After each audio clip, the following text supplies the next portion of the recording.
കിടന്ന് ഉറങ്ങി എണീറ്റ് പോകുന്ന നായ പോലും നന്നായിട്ട് ശരീരം ഒന്ന് സ്ട്രെച്ച് ചെയ്യുന്നത് നിങ്ങൾ ശ്രദ്ധിച്ചിട്ടുണ്ടാവും. മടിയനായ പൂച്ച ഉറങ്ങി എണീക്കുമ്പോഴും അത് തന്നെയാണ് ചെയ്യുന്നത്. മൃഗങ്ങളൊക്കെയും യോഗ ചെയ്യുന്നുണ്ടെന്ന് പറഞ്ഞാൽ നിങ്ങൾക്ക് വിശ്വസിക്കാൻ പറ്റുമോ? എല്ലാ മൃഗങ്ങളും യോഗ ചെയ്യുന്നുണ്ട്. മനുഷ്യൻ ഇത് ചെയ്യാറുണ്ടോ? കിടന്നുറങ്ങി ഓരോ ദിവസം എഴുന്നേൽക്കുമ്പോഴും നമ്മുടെ ശരീരത്തിന് എന്തെങ്കിലും വ്യായാമം കൊടുക്കാറുണ്ടോ ചോദിച്ചാൽ ഇല്ല. പക്ഷെ കൊടുക്കേണ്ടതുണ്ട്. അതിനെക്കുറിച്ചാണ് നമ്മൾ ഇനി അടുത്തത് പറയുന്നത്. യോഗയിൽ രണ്ടാമതായി വരുന്നതാണ് യോഗ ആസനങ്ങൾ.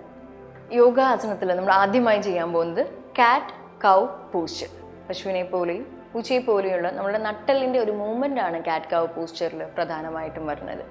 ഇത് നമ്മുടെ നട്ടലിൻ്റെ ആരോഗ്യത്തെയും നട്ടലിൻ്റെ ഫ്ലെക്സിബിലിറ്റിയും കൂടാതെ നടുവേദനയുള്ളവർക്ക് വളരെ ആശ്വാസവും തരുന്ന ഒരു യോഗ പോസ്ചറാണ് കാറ്റ് കൗ പോസ്ചർ. അതെങ്ങനെയാണ് ചെയ്യണമെന്ന് ഞാൻ കാണിച്ചു തരാം. നമ്മുടെ കുട്ടികൾക്കൊക്കെ ആന കളിപ്പിക്കാൻ നിൽക്കൂലേ, അതുപോലെ അങ്ങനെ നിൽക്കുക. കാലുകൾ തമ്മിൽ ചെറിയൊരു ഗ്യാപ്പ് ഇരുന്നോട്ടെ. കൈകളും അതേ അകലത്തിൽ, കാലിൻ്റെ അതേ അകലത്തിൽ വേണം നമ്മുടെ കൈകളും ഇരിക്കേണ്ടത്. ദെൻ നമ്മൾ നേരെ നോക്കുക. ദെൻ ശ്വാസം എടുത്തുകൊണ്ട് മെല്ലെ നമ്മുടെ നട്ടെല്ല് നടുഭാഗം നന്നായി കുഴിച്ചു കൊടുക്കുക. നോട്ടം മുകളിലേക്ക്. ശ്വാസം വിടുമ്പോൾ മെല്ലെ നട്ടെല്ല് മുകളിലേക്ക്. പൂച്ച ദേഷ്യപ്പെടുമ്പോൾ കണ്ടിട്ടില്ലേ ഉയർത്തുന്നത്, അതുപോലെ ഉയർത്തി കൊടുക്കുന്നു. അഗെയിൻ വീണ്ടും റിപ്പീറ്റ് ചെയ്യാം, തുടരാം. ഇൻഹേൽ, ശ്വാസം എടുത്തുകൊണ്ട് തന്നെ ചെയ്യാവുന്നതാണ്. നട്ടിൽ നന്നായി ഉള്ളിലേക്ക് കുഴിച്ചു കൊടുക്കുക. ദെൻ ശ്വാസം വിടുമ്പോൾ നട്ടിൽ മുകളിലേക്ക് ഉയർന്നു വരുന്നു. നിങ്ങളുടെ മാക്സിമം ഉയർത്തി കൊടുക്കാവുന്നതാണ്. കൈയിൻ്റെ കാലിൻ്റെ മൂവ്മെൻറ്റ് മാറരുത്, അതേ ഭാഗത്ത് തന്നെ ഉണ്ടാവണം. നമ്മുടെ നട്ടൽ മാത്രമേ ഇവിടെ അനങ്ങുന്നുള്ളൂ. ശ്വാസഗതിക്കനുസരിച്ച് മെല്ലെ നട്ടലുള്ളിലേക്ക് നന്നായി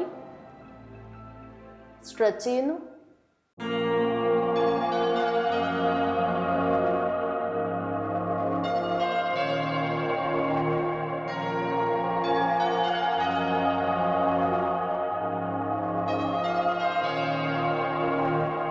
മൂന്ന് മുതൽ 5 തവണയൊക്കെ ചെയ്യാവുന്നതാണ്. പതിയെ തിരികെ വരും.